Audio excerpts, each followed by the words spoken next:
Hello, loves. Welcome back to the Living Out Love podcast. Before we get started, quick story about divine timing. I was going to hit record about 1 minute sooner than I did, but then Spirit got my attention like a flicker of light. What was that, Um, and right as I was looking at it, my postal delivery person was coming up. This man is a very chatty man, and I always like when I just hear him walking up. He's always on the phone, and so it was just perfect timing that Spirit distracted me because otherwise I would have had to hit re-record. We would have had all this background noise. My postal man without his permission. So thank you, Spirit, for the divine timing win. Now down to business. As always, I'm so excited you're here because this is a really exciting episode for me. First of all, for those of you on YouTube, I have handwritten notes this week. I was on the road and unplugged and decided to outline this. And I have to say, it was really fun to be creating something with Spirit, not at my computer. So I'm really excited you're here. Today is a very important topic, and I'm going to talk about something that a lot of us tend to do naturally, sort of intuitively, but I want to bring some more awareness to it, and that is creating a container for personal transformation. And what do I mean by that? Well, creating a container, primarily what I mean is an energetic container. But it can be a physical container, it's a mental container, it's creating boundaries and intention for a transformational journey. So I like to think of this as when we, as evolved, aware, spirit in human form beings, decide, oh, I'm going to heal my mother wound, or I'm going to try to heal all the trauma from my first marriage. Like sometimes we will consciously decide that we are tired of carrying around this junk that we don't need, that doesn't serve us, and we're going to heal it. And anytime that we make that conscious decision to heal something, I strongly recommend that before you even do the healing, that you make conscious decisions around how you're going to support yourself through that transformational journey. One thing that I think people tend to underestimate is that anytime we have a transformational journey, even if it's just energetic and we think, oh, this is just an energetic journey, typically it flows out into our life. Be that your personal relationships, your work relationships, your behavior, the way you communicate, any transformational journey, it may start primarily on the inside, in the unseen realms of our nervous system, our emotions and our thoughts, but then it manifests itself in the seen world, the physical tactical world. And so it's important that we take that into account as we start on any sort of transformation journey. So, why am I recording this episode?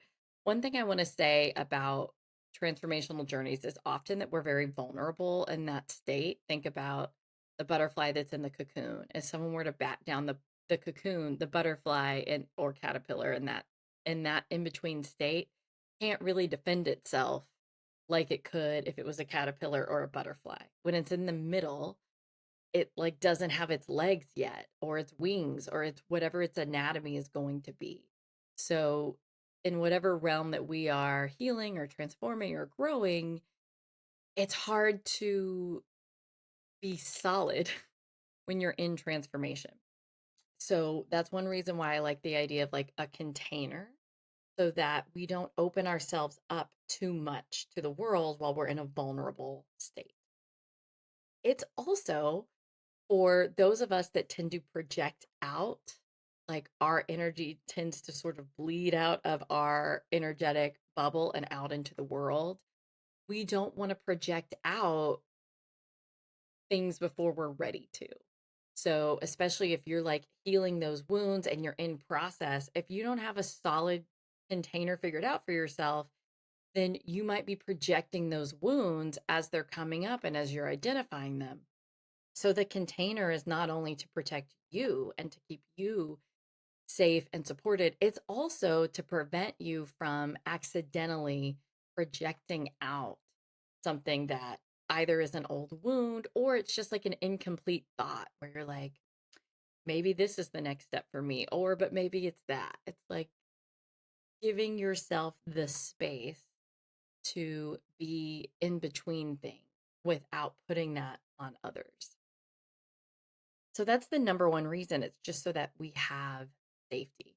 And, the butterfly example is the most common example, but I also think about, women when they are in labor. At a certain point, their whole being is so focused on helping the baby have a safe transition that they can't also be protecting themselves, you know, from the outside world. There's a reason why women have to hunker down in order to have this amazing experience of bringing life into the world. Can you imagine if at the same time that they were pushing and breathing and trying to be present in the moment, we also asked them to, I don't know, do their taxes, to have a really difficult conversation with somebody that was really vulnerable and raw? I mean, they wouldn't have the capacity for that. So it's really important that we think ahead of time about how am I going to support myself through this transformational journey. And I use these physical examples because we can relate to these physical examples that we can see and that are, we're all sort of aware of the butterfly and the cocoon and women going into labor, like we're aware of that. And so I want you to think of, even though your transformational journey, your healing, your growth may be an inside job of energetics, emotions, thoughts. Maybe it's something that's unseen to the outside world. I want you to treat it as if it is a physical transformation because it is. Anytime we heal anything, we heal it on an energetic level, which affects the physical realm. So think of any sort of transformation as a physical transformation, and how are you going to support yourself through that transformation? Let me tell you how.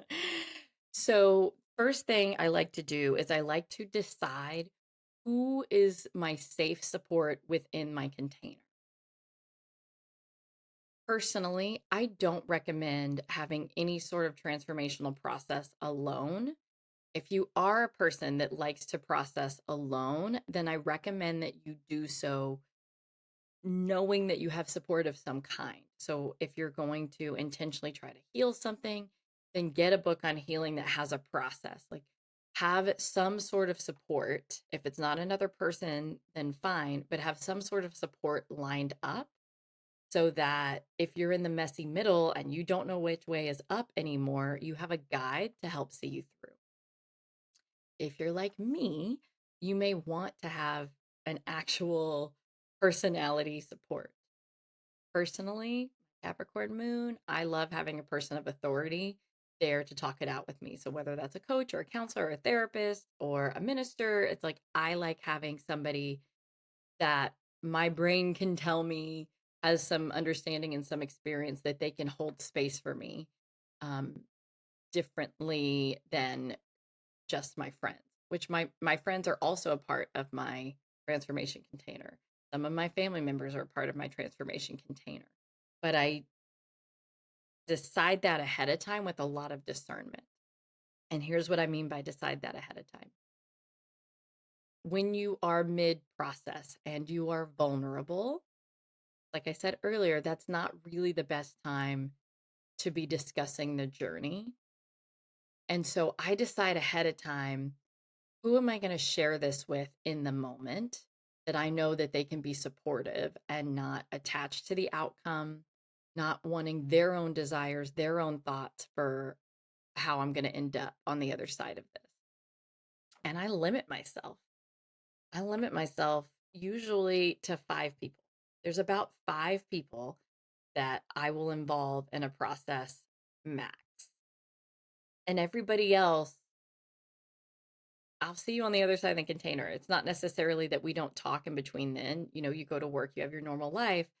But when it comes to, oh, I'm releasing all my childhood wounds and I'm going to step into this new empowered version of myself, you don't want to open that process up to the whole world. I mean, think if we all could watch the caterpillar like disintegrate and become the butterfly, we would all watch and have our own thoughts and feelings and hopes about what that butterfly might look like and how it's going to come and when are they going to come out of the cocoon. And that being in transformation does not need all that energy. It's too much. So decide ahead of time who are the people that I will share this journey with while I'm in the middle of it, while I don't know what the outcome is going to be. Decide that ahead of time and limit yourself. Limit yourself. Um, just in general, in your container of support, I recommend that you have some people. If you are a person that likes to process alone, I know I said this before, but I would really limit yourself on what you are willing to undertake without some sort of support. If you are going to try and do very deep wound shadow work, I really hesitate to encourage somebody to do that without a guide, a at least like an older sister type figure that's done that work before. Because when, even though it sounds nice, like I'm going to heal my childhood wounds, it sounds so nice. Like I'm going to heal it and I'm going to be transformed. But typically, first, it's very triggering. First, you have to go back and you likely have to feel all the things that you didn't feel at the time in order to keep yourself safe. You've got to feel the fear, the grief, the trauma, the whatever, and the layers of it. And I know some people like to process alone, but if you are one of those individual processors, I really want to encourage you to figure out strategically what is a form of support that's going to work for you. I know I shared on a recent episode that I had tried self hypnosis, and it worked really well for me when I had a specific PTSD trigger. I did the self hypnosis, and um, it was amazing. And then more recently, I had something else come up. It wasn't PTSD, but I was very stressed, and I thought I'm going to do this self hypnosis. And guess what, guys? It didn't have the same effect. And so I was really glad I had more tools in my tool belt to help support me. So think ahead of time, like what are the tools in your tool belt that you want to bring into your container, whether that's meditation, hypnosis, yoga, like what's going to be in your container to help support you. And ideally, I think it needs to be people, people that have actual experience with this sort of work, ideally, maybe some trusted friends that you know can hold space for you without attachment to outcome. So that's the type of support that we want. People that can hold space for the process, not knowing how it's going to go. And what I mean by that is maybe in healing your childhood wounds, you realize, oh, I have this whole behavior pattern of people pleasing. And if I give up this people pleasing behavior pattern, I might lose some friends. So it's like you want to have people in your container that can deal with that, that can recognize if they have fear around losing you as a friend, that that's their stuff and they're going to hold space for you either way. Okay, so this is a really high bar. Whoever you let in your container, they've got to be pretty top notch. Okay. Um, what else in the basic preparation? I have so many pages. So I want you to decide your boundaries ahead of time. Who are you talking to? Who are you not talking to? How are you going to support yourself? Are you going to need extra sleep? Are you going to need extra water? Yes, you're going to need both of those things. Um, do you have some vacation days you can use? Can you plan it if it's going to be a long weekend? Can you plan it when you have a federal holiday on that Monday? Like, how are you going to support yourself through this container? Plan ahead of time. Don't get into the cocoon and then go, oh, I wish I brought my Gatorade. Like, that's not going to work. So plan ahead of time. Okay, I'm going to want extra water. I'm going to want extra downtime. I'm going to what have you. And It might be something like, okay, I normally charge my phone in my bedroom, but while I'm in this container, I'm not going to do that. It's too tempting. I'm going to charge my phone in the living room. So at night, I'm just looking at my journal. I'm not going to look at screen. It could be anything, but really spend time asking yourself the question of what are the boundaries that I need in order to support myself through this transformation? And plan for allowances. Plan for decreased productivity. Plan for less discipline. If you are a very disciplined person when it comes to exercise and nutrition and those day-to-day physical experiences, plan that you might have a harder time maintaining discipline regarding anything because you're going to use up more of your energy on the healing. You might have less energy reserves for discipline. I'm not saying just go buy a bunch of ice cream and have it ready, but I'm saying consider that ahead of time. That's some of the places where you perform well in life, you might have less energy for during a transformation. So, how are you going to support yourself? Plan for that, set some boundaries ahead of time. Use your intuition to guide you through setting up this container.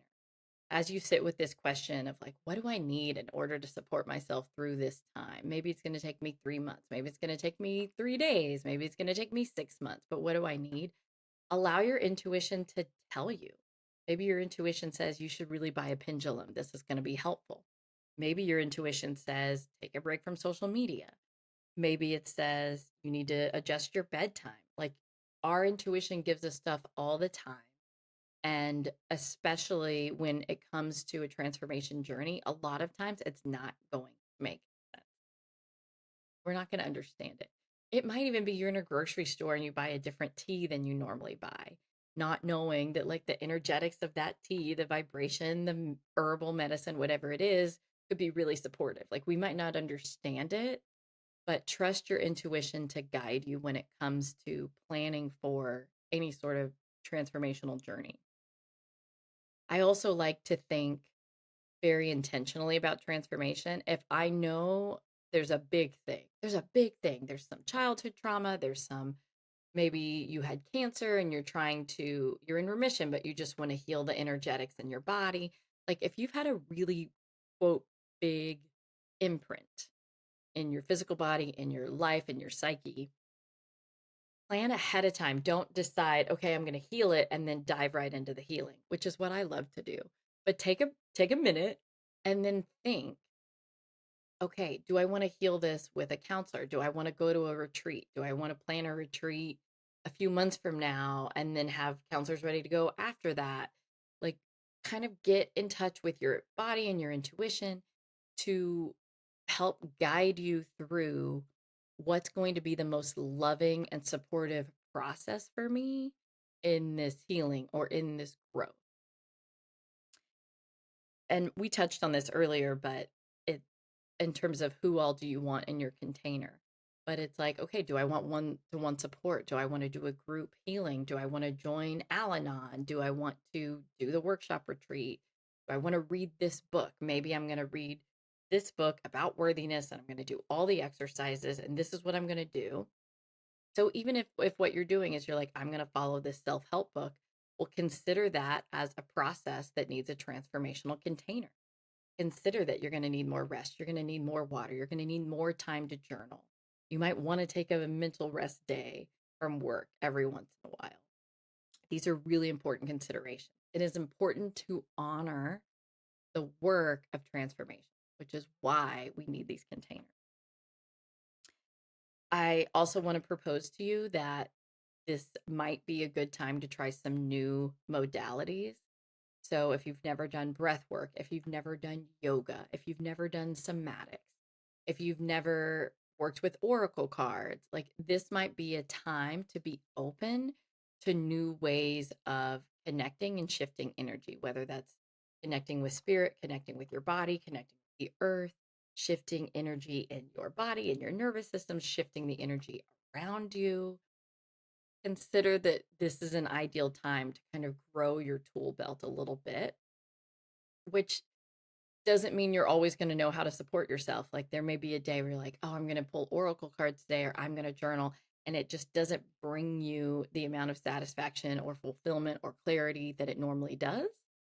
Well, then in that case, you go, okay, well, that didn't work. I'm just going to take some deep breaths and move on, or I'm just going to do some yoga and move on. Like be able to shake it off and say, well, that worked the other day, it didn't work today.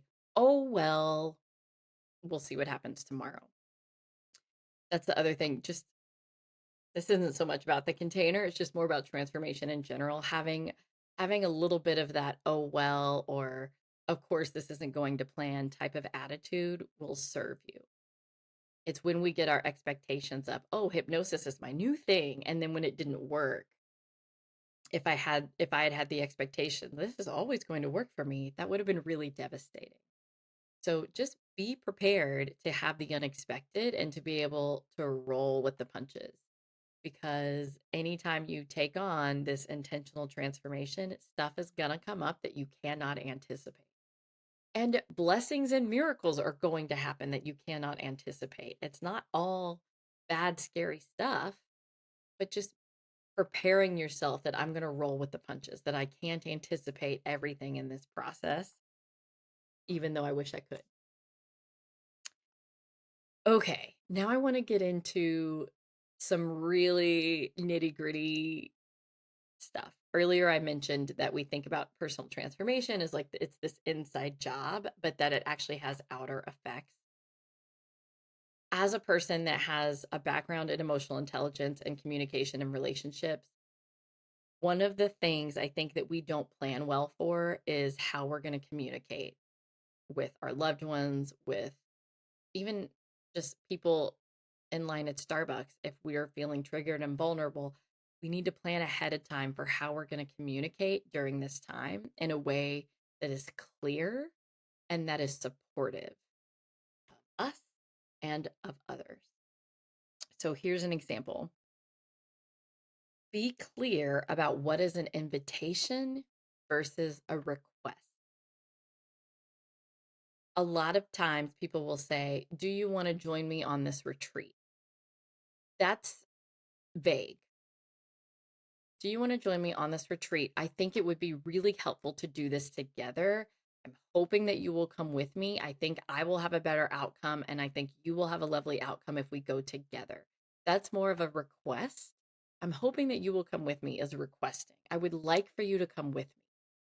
That's more clear than do you want to join me? If it's an invitation, then that is, hey, I'm going on this retreat. I think you might enjoy it. I'm going to go either way, but I wanted to let you know about it. That has a very different vibe than I hope that you'll come with me. I would like for you to come with me. So plan ahead of time to spend a little bit of extra time and attention on your communication when this is happening. I know it's extra effort and you're already going to feel tired, and so you're not going to want to do it. But clear communication is so powerful compared to vague communication. Another example of that is be clear about what is a annoyance versus a deal breaker. So it might be that you become more sensitive to sound or to light. Like maybe you become more sensitive to external stimulation while you're doing all this extra processing. And so if you need to tell your husband, your roommate, if you need to tell somebody, hey, I would really like it if you didn't turn the overhead lights on when you first wake up. If you could only turn your lamp on, that would be better for me. That's not a bad request, but could you be really clear on that would be better for me? That's like annoyance versus this is what I need. And if you can't do that, that's fine. But then I'm going to sleep in a different room. Like being very clear on this is disturbing. Could you please make this accommodation versus this is really becoming a problem. And this is my request for how you fix it. And if you can't fix it, then I will have to adjust my behavior accordingly. Take the extra time and effort to be clear with yourself and others about what your needs and boundaries are. Again, consider that you are the butterfly in the cocoon, you're in between caterpillar butterfly status, or you are the woman in labor. You don't have any extra energy to be requesting that you get orange juice, not apple juice, that you not have the toxic relationship walking through the door. Okay. So it's extra important that you communicate with clarity ahead of time and during the transformation and after the transformation. I want to also take this to social media. I really strongly caution posting about your journey, especially in detail on social media while you're in the middle of the journey. And it's for the same reasons I listed earlier, where energetically we don't want to open ourselves up too much when we're in a vulnerable state, and we don't want to project our stuff out when we're in a vulnerable state. I know it can be really beautiful and empowering to share honestly, transparently on social media. So I would spend some time ahead of time kind of creating some guidelines for yourself around what will feel in alignment versus what will feel too much. It's not that you can't trust yourself during process, because you can, but it's helpful to have a plan and to know, okay, before I started this journey, I made this plan based on these thoughts. And then that way, if you're in the journey and you're like, I'm going to go off script. I know I said I wasn't going to share this, but now I'm going to.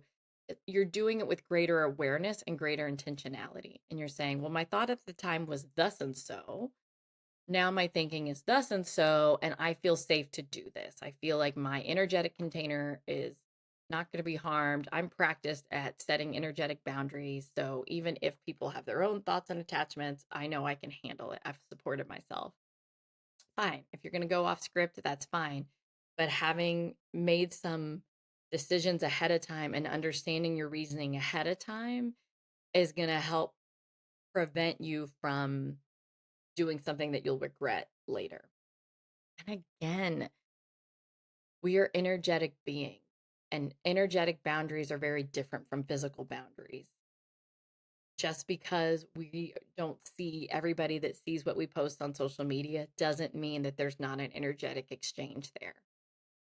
So be very discerning ahead of time and in the moment about what you share and why. Okay, so the last tip, I just didn't want this episode to be too long. One of my last tips about creating a container for yourself regarding transformation is to think about how you're going to honor that transformation. Are you going to use rituals? I know a lot of people that it's like a common ritual after they go through a divorce, they do a cord cutting. There's those types of meditations. There's like balloon releases. There's all sorts of rituals that people do to honor their healing, their transformation. And I encourage people to make up their own ritual. Just make one up. Have a physical expression of your inner experience. Are you going to make a declaration, whether it's to yourself, whether it's in writing, whether it's to friends and family, where you say, I'm no longer people pleasing. I am only doing XYZ, or I'm going to support myself in these ways from now on. I want you to just know, I'm going to be less socially available. Doesn't mean that I don't love you, just means this is what I need to support myself right now, etc.